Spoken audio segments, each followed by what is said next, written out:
This is one of my favorite movies of all time. The shift from sardonic humor and that serene scenery to a film that's sad, severe, and a bit surreal is so well done. I just rewatched In Bruges, and I want to talk about it.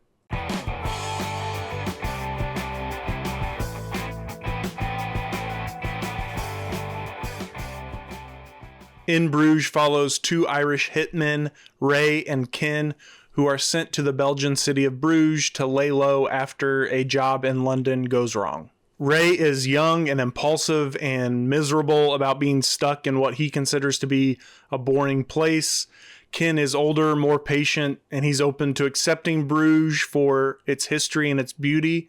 But while they wait for instructions from their boss, Harry, Ray spirals emotionally. He's struggling over some guilt over a mistake that he made in his very first hit.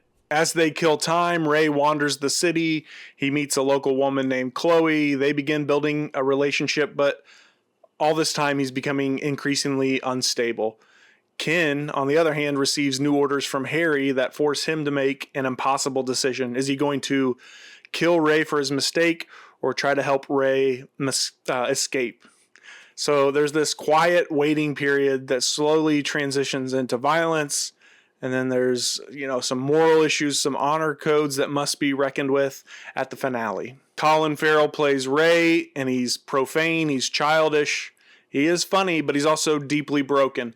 Farrell is able to balance sort of the comedy and the self-loathing aspects perfectly. He's riddled with guilt, and he's not shying away from that guilt. He's on the run physically in Bruges, but he can't escape this mistake that he made in his mind. Essentially, he doesn't feel like he should be given for accidentally killing a little boy during a botched hit. Brendan Gleeson is Ken, and he brings a warmth and patience to this profession that's defined by brutality. Ken does believe in the written and unwritten rules of his profession, but in the end, he believes in mercy just a little bit more. He's got almost this father figure relationship with Ray, but he definitely watches out for Ray. Ray Fiennes plays Ray and Ken's boss, Harry. He's terrifying. He's obsessed with principle. He believes that actions have consequences and that rules, no matter how extreme they are, must be followed. He has these fits of rage that are poetic. You can tell he's a man who means business. This was all right in the middle of his Voldemort run in Harry Potter, so that menacing reminder lingers as you watch. In Bruges was written and directed by Martin McDonagh, and this film carries all the trademarks of his pitch black humor, stringent morality, a lot of dialogue, and then sudden violence. And this trio worked together again in 2022 when McDonagh wrote and directed The Banshees of Inisherin. And I honestly hope that they do a couple more movies together, while they still have time. McDonagh also wrote and directed the incredible 3 Billboards Outside Ebbing, Missouri. The town of Bruges brings with it this storybook quality. There are a lot of beautiful buildings and canals with walking bridges connecting the different streets. It's all very dreamlike, which is commented on in the movie. At night, though, it almost takes on a nightmare quality to me. The lights make the buildings look a bit eerie, and in the medieval town, dark thoughts seem to creep in at night. The daytime Bruges is where Ken thrives, but after dark, Bruges highlights the darkness and the guilt inside of Ray. The action and violence scenes are not necessarily glamorized.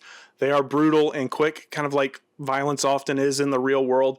The score doesn't swell up and the cuts don't become blazing fast just because there's a bit of action going on. When we're not admiring the beauty of Bruges, the dialogue is king, so there are a lot of over-the-shoulder conversation scenes and close-ups. The words and performances carry a lot of weight in this movie. This movie is about hitmen without much of the job being shown. We see the impacts of the job and how that affects these men and how they're able to cope with it or try to cope with it. I mentioned in the opening how this movie shifts and changes during its runtime. In the beginning, you're really taking in the sights with the characters. It's a movie and a town, as far as Bruges goes, that inspired me to travel. I'm a lot like Ken in that way. I love the old buildings and the history, so I'll always have this film to thank for that love. But it goes from that waiting and exploration of the town to the exploration of Ray's past and his feelings. Then it's a violent reckoning, and it kind of closes in a dream state, unclear on its ending. The frame that sums up In Bruges to me is this shot of Ray on the job. It's the moment that created all of his tension. He was hired to do a hit on this priest. He's successful, but a little overzealous, firing so many shots. And as the priest slumps to his death, Ray can see that a bullet passed through and killed a little boy. It's such a heartbreaking moment. The boy has this note of things he wants to be forgiven for, and they're just basic kid behaviors like being bad at math or being moody. He's an innocent in this world, and Ray has killed him. And later we learn that this was Ray's first job. This shot is framed up where Ray has to walk through the door to see what he's done. He's crossing the threshold of his old life into this one of guilt, and he'll never be the same. A great deal of this film is about guilt, wrestling with guilt and moral codes. Ray believes that he's irredeemable because of his mistake. He comes to that conclusion before he even knows that Harry wants him killed for it. Ray's guilt and morality are telling him the same thing in his own mind. But Harry's view is absolute. There's no question or gray area. And then on the other hand, you have Ken, who's in the camp that people should be judged by intention and remorse, not just the outcome of the situation. Ken thinks Ray can be redeemed even if Ray can't see that yet. And we do see Harry stick to his moral code later when he thinks that he's killed a little boy who happened to be a dwarf actor. That moment is the culmination of things that line up to make me think a lot of this movie is about fate as well. Ray killing the boy only happened because the priest moved and he happened to be there. Ray gets a gun in Bruges because of his connection with Chloe. Ken has coins at the end of the movie in his pockets to drop from the tower to warn others that he's about to jump because that ticket attendant wouldn't take 10 cents less payment. Harry takes dum-dum bullets from Yuri, and because of that, he can't tell that it's not a boy that he accidentally shot. And sure, these things are stacked up and lined up for the movie, but life does work that way sometimes. Little things connect to make a certain outcome possible later. What do you think about fate versus coincidence in the movie In Bruges? Bruges itself represents purgatory, especially in Ray's life. He's stuck there. It's clear he doesn't want to be there, and there are forces outside of his control determining if he's able to leave and how he's able to leave, if that's alive or dead. And I love how they work in the painting, The Last Judgment, which actually is in a museum in Bruges, and all these other sacred elements like the church with the blood of Christ in a cup. I love how that all kind of ties together. Children pop up a ton in this film. They're reminders of innocence and consequence for Ray. Ray's guilt is always tied to this idea that he destroyed something so innocent. So we see the boy he killed, Marie, the innkeeper, she's pregnant. He attempts suicide in a park, and then Ken and him have a conversation near playground equipment after Ken stops him from killing himself. The film states early on that these hitmen came to town without their guns. And so once guns are introduced, the tone really shifts. Judgment or a certain death or reckoning seem inevitable at that point. The story can't be about waiting anymore. Some action will be taking place as soon as the guns enter the picture. That's all I will cover in this video as far as themes and symbolism. If there's something I missed or that resonates with you, let us know what that is in the comments. The pivotal moment in the story we're watching, once the mistake has been made and they're in Bruges, has to be Ken's choices in the tower. He will not fight Harry, and because they've had a long-standing relationship, Harry just shoots Ken in the leg. However, Ray was supposed to be on the run to whereabouts unknown to Ken.